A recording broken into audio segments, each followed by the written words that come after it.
Hare Krishna, Krishna Krishna, Hare Hare, Hare Ram, Ram Ram, Hare Hare.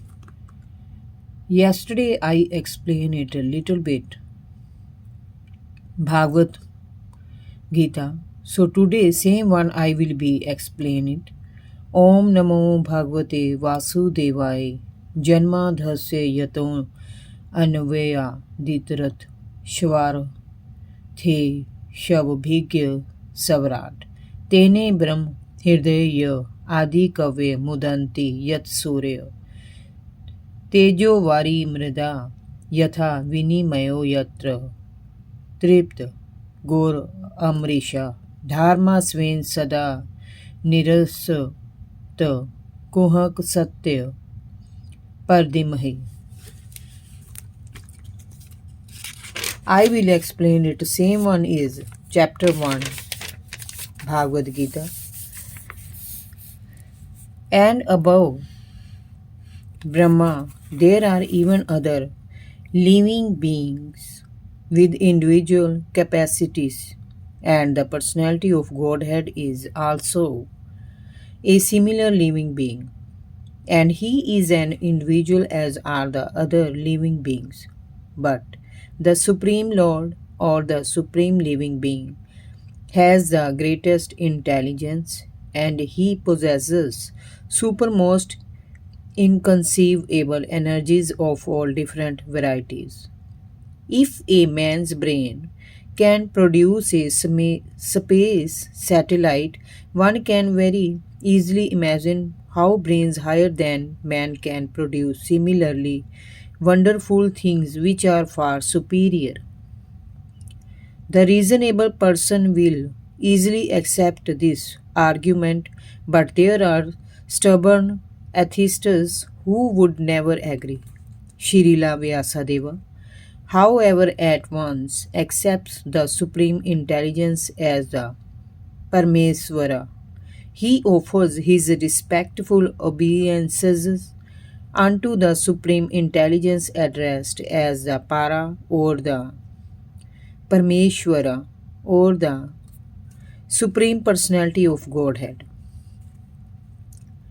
And that Parmeshwara is Shri Krishna, as admitted in Bhagavad Gita and other scriptures delivered by Shri Vyasadeva, and specifically in this Srimad Bhagavatam. In Bhagavad Gita, the Lord says that there is no other Para Tattva. Para Tattva means summum bonum than himself. Therefore, Shri Vyasadeva at once worships the Para Tattva, Shri Krishna, whose transcendental activities are described in the 10th canto.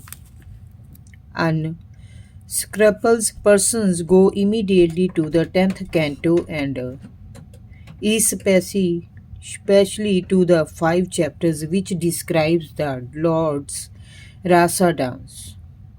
This portion of the Srimad Bhagavatam is the most confidential part of this great literature.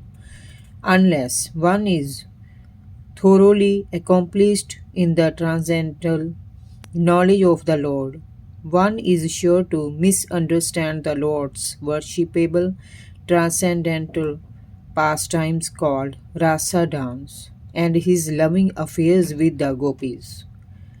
This subject matter is highly spiritual, and only the liberated persons who have gradually attained to the stage of Para Mahamasa can transcendently relish this rasa dance. Srila Vyasadeva, therefore, gives the reader the chance to gradually develop spiritual realization before actually relishing the essence of the pastimes of the Lord.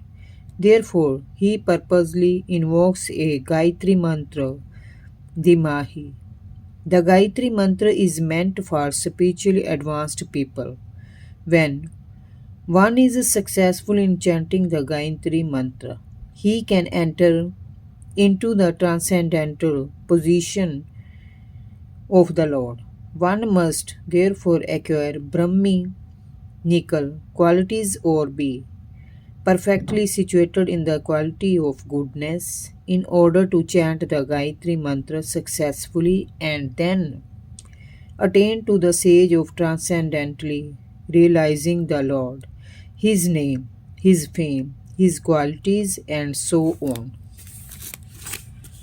Shrimad Bhagavatam is the narration of the Swarupa of the Lord manifested by His internal potency, and this potency is distinct from the external potency which has manifested the cosmic world which is within our experience. Srila Vyasadeva makes a clear distinction between the two in this saloka. Shri Vyasadeva says herein that the manifested internal potency is real, whereas the external manifested energy in the form of material existence is only temporary and illusory, like the mirage in the desert. In the desert mirage, there is no actual water. There is only the appearance of water. Real water is somewhere else. The manifested cosmic creation appears as reality, but reality of which this is but a shadow is in the spiritual world. Absolute truth is in the spiritual sky, not the material sky. In the material sky, everything is relative truth. That is so. That is to say, one truth depends on something else. This cosmic creation results from interaction of the three modes of nature. The temporary manifestations are so created as to present an illusion of reality to the bewildered mind of the conditioned soul who appears in so many species of life, including the higher demigods like Brahma, Indra, Kendra, and so on. In actually, there is no reality in the manifested world. There appears to be reality, however, because of the true reality which exists in the spiritual world, where the personality of Godhead eternally exists with his transcendental paraphernalia. The chief engineer of a complicated construction does not personally take part in the construction, but he knows every nook and corner because everything is done under his direction.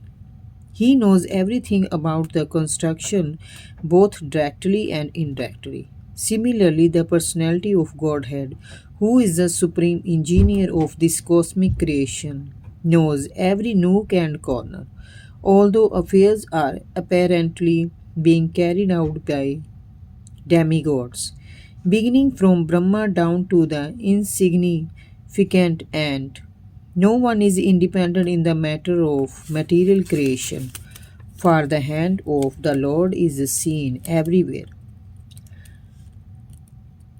All material elements as well as all spiritual sparks emanate from Him only, and whatever is created in this material world is but the interaction of two energies, the material and the spiritual, which emanate from the absolute truth, the personality of Godhead Shri Krishna.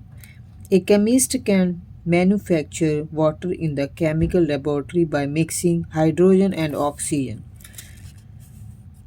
But in reality, the living entity works in the laboratory under the direction of the Supreme Lord, and the materials with which he works are also supplied by the Lord. The Lord knows everything directly and indirectly, and he is cognizant of all minute details, and he is fully independent. He is compared to a mine of gold, and the cosmic creation in so many different forms are sorry, compared to objects made from the gold, such as gold rings, necklaces, and so on. The gold ring and the gold necklace are quality qualitatively one with the gold in the mine, but quantitatively the gold in the mine is different. Therefore, the absolute truth is simultaneously one and different.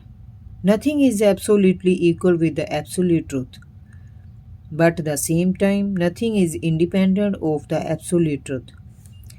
Conditioned souls, beginning from Brahma, who engineers the entire universe, down to the insignificant ant, are all creating, but none of them are independent of the Supreme Lord. The materialist wrongly thinks that there is no creator other than his own self.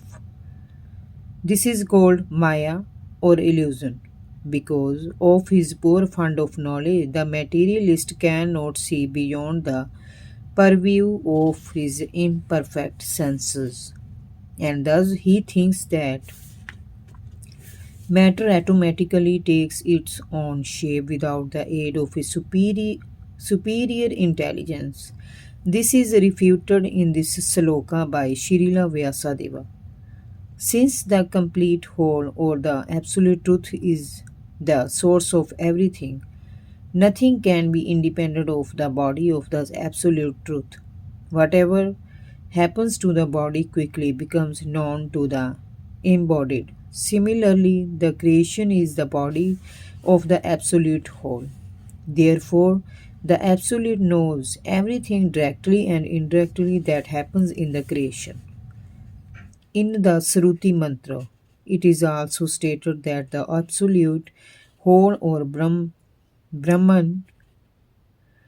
is the ultimate source of everything. Everything emanates from him and everything is maintained by him. And at the end everything enters into him. That is the law of nature.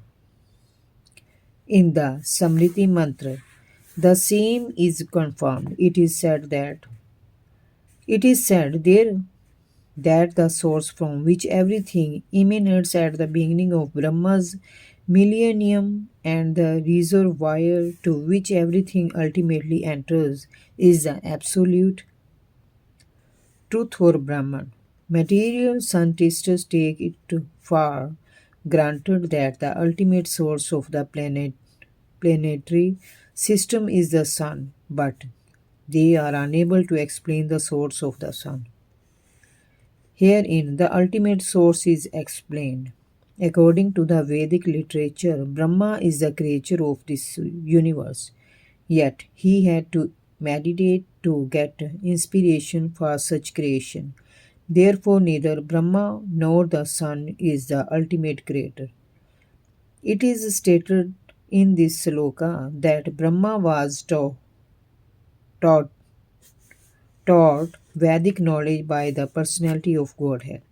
One may argue that Brahma, being the original living being, could not be inspired because there was no other being living at that time. Herein it is stated that the Supreme Lord inspired the secondary creator, Brahma, in order that Brahma could carry out his creative functions. So, the supreme intelligence behind all creations is the absolute Godhead. Shri Krishna.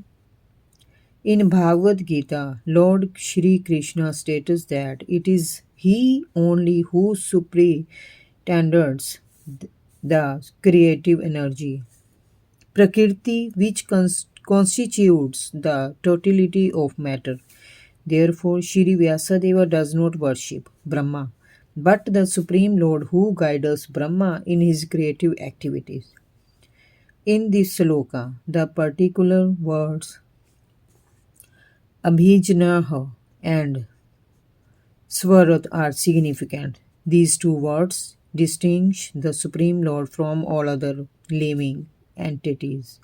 No other living entity is either Abhijnah or Swarat. That is, no one is either fully congruent or fully independent. Even Brahma has to meditate upon the Supreme Lord in order to create. Then, what to speak of great scientists like instant. The brains of such a scientist are certainly not the products of any human being. Scientists cannot manufacture such a brain, and what to speak of foolish atheists who defy the authority of the Lord. Even Mayavadi impersonal personalities impersonalists who flatter themselves that they can become one with the Lord are neither Abhijnah or Savrat. Such impersonalists undergo severe austerities to acquire knowledge to become one with the Lord, but ultimately they become dependent on some rich disciple who supplies them with money to build monasteries and temples. Atheists like Ravana or Hiranyakashipu had to undergo severe penances before they could flout the authority of the Lord. But ultimately, they were rendered helpless and could not save themselves when the Lord appeared before them as cruel death. This is also the case with the modern atheists who also dare to flout the authority of the Lord. Such atheists will be dealt with similarly, for history repeats itself. Whenever men neglect the authority of the Lord, nature and her laws are there to penalize them. This is confirmed in Bhagavad Gita in the well known verse Yada yada yada yada hi dharmasya glaneha. Whenever there is decline of dharma and a rise of adharma, O Arjuna, then I incarnate myself. That the Supreme Lord is all perfect is confirmed in all Shruti mantras. It is said that Shruti mantras that all perfect Lord threw a glance over matter and thus created all living